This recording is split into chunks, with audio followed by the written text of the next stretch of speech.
Hola amigos de Hospital en Casa. Hoy en nuestra secuencia La Consulta del Día tendremos al prestigioso cardiólogo, el doctor David Gálvez, quien nos hablará del tema de infarto al corazón. Bienvenido, David. Muchas gracias, Marco. Es un placer para mí compartir esta amena charla sobre un tema de enorme importancia en la salud cardiovascular. Muy bien, David. Como sabemos, el infarto miocardio es una patología que nos causa una gran incidencia de muertes. Entonces es un tema que es de mucho interés para todos nuestros amigos. Efectivamente, Marco, en todo el mundo se calcula en países desarrollados que más del 30% de las muertes son de origen cardiovascular.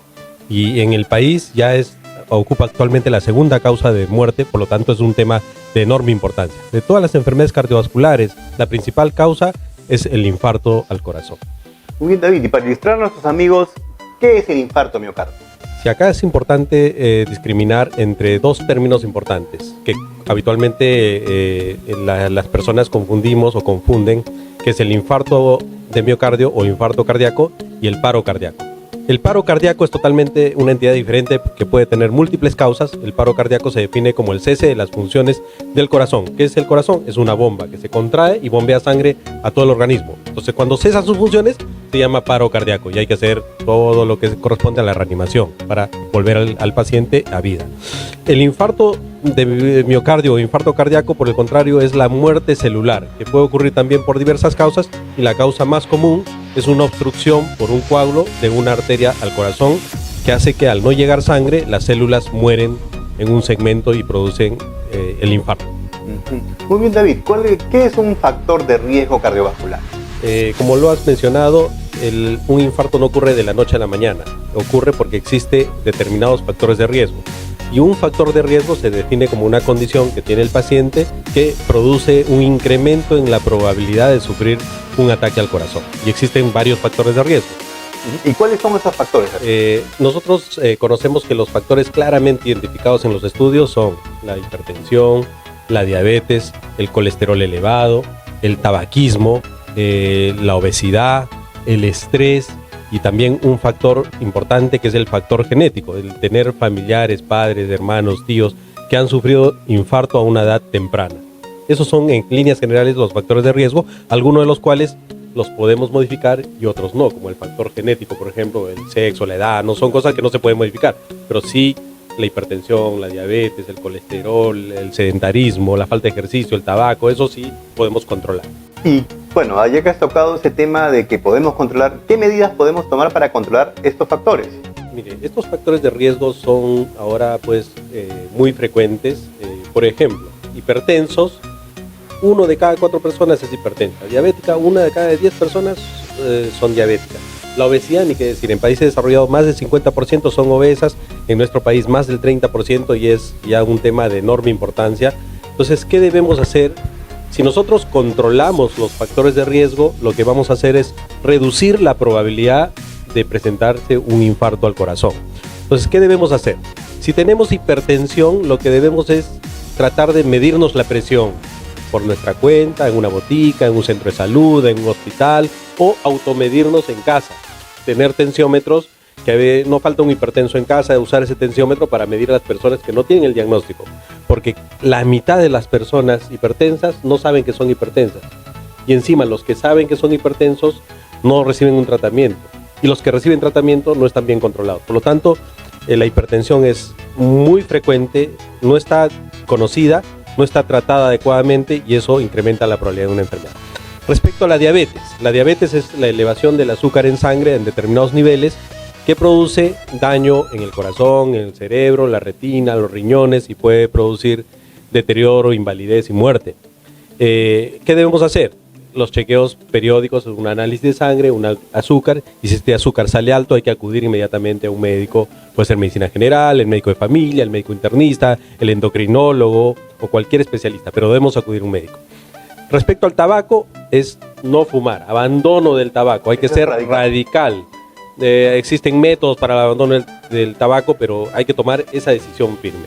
En cuanto al sedentarismo, es hacer ejercicio por lo menos 30 minutos, al menos 3 veces a la semana. Idealmente, todos los días debemos mantenernos activos de acuerdo a la condición física. Hay gente joven que practica deporte, ejercicio intenso, pero hay personas que son ancianas que caminando todo lo que puedan, unos 30 minutos diariamente, sería una buena medida para controlar este factor de riesgo que es el sedentarismo.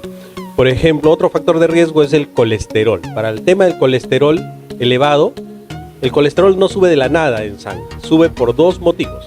Porque uno ingiere más alimentos ricos en carbohidratos o grasas, o porque el metabolismo de la persona está alterada. O sea, el hígado es el generador de colesterol, de un colesterol que viene de fuera o que a nivel hepático se produce. El hígado es el productor. Entonces, ¿qué hacer? Primero, hacer ejercicio, hacer dieta, y si eso no es suficiente, lo que hay que hacer es tomar determinados medicamentos que tienen que ser indicados por el médico, ¿no? El tabaco, ya lo hemos mencionado, abandono del tabaco, el factor genético no lo podemos modificar, la edad no podemos cambiar, el sobrepeso, hay que tratar de hacer las medidas para bajar de peso. ¿Cuáles son las medidas principales para bajar de peso? Igual, ejercicio y hacer dieta bajo en carbohidratos, bajo en azúcares, sobre todo azúcares refinados y bajo en grasas.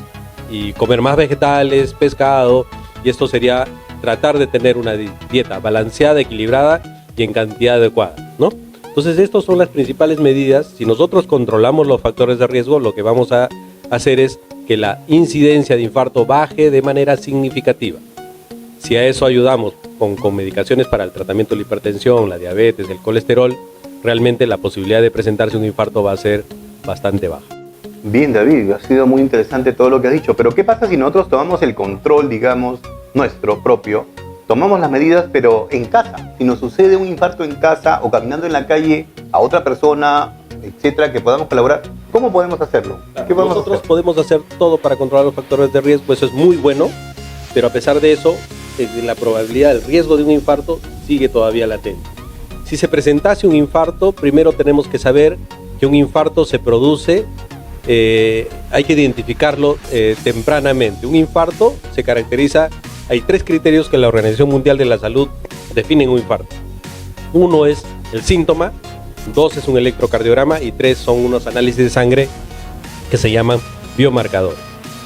Pero una persona cualquiera que está en su casa, en la calle o en cualquier lugar, tiene que partir el diagnóstico de infarto a través del síntoma. Y el síntoma más frecuente, más típico, es un dolor en el pecho opresivo, intenso, que suele durar más de 20 minutos y que en un porcentaje importante de los casos se acompaña de una sudoración fría. O sea, si hay dolor opresivo en el pecho, sudoración fría que dura más de 15, 20 minutos, hay que pensar que esto es un infarto, existe la probabilidad de que sea un infarto y hay que hacer todas las medidas para descartarlo. ¿Cómo así? Yendo a un hospital cercano donde le puedan tomar un electrocardiograma. Si es así, ya tiene el segundo criterio de infarto y con eso es suficiente. Con eso hay que tomar todas las medidas de tratamiento. Por lo tanto, de manera resumida, si uno tiene un dolor intenso en el pecho que dura más de 15 minutos y tiene sudoración, piense que es un infarto hasta que no se descarte lo contrario. ¿Por qué es importante? Porque si nosotros acudimos rápidamente al hospital, nuestra probabilidad de sufrir secuelas o complicaciones o muertes va a ser disminuida de manera dramática, para bien. Muy bien, David, yo creo que esta explicación y este esquema tan claro que nos ha dado el doctor David es muy importante y creo que nos ayudará muchísimo. David, ¿dónde te pueden encontrar? ¿Dónde nuestros amigos pueden hacernos consultas sobre este tema? Aquí estamos encantados de recibirlos en Clínica La Luz, el servicio de cardiología, aquí muy cerca en la avenida Arequipa, la 1148.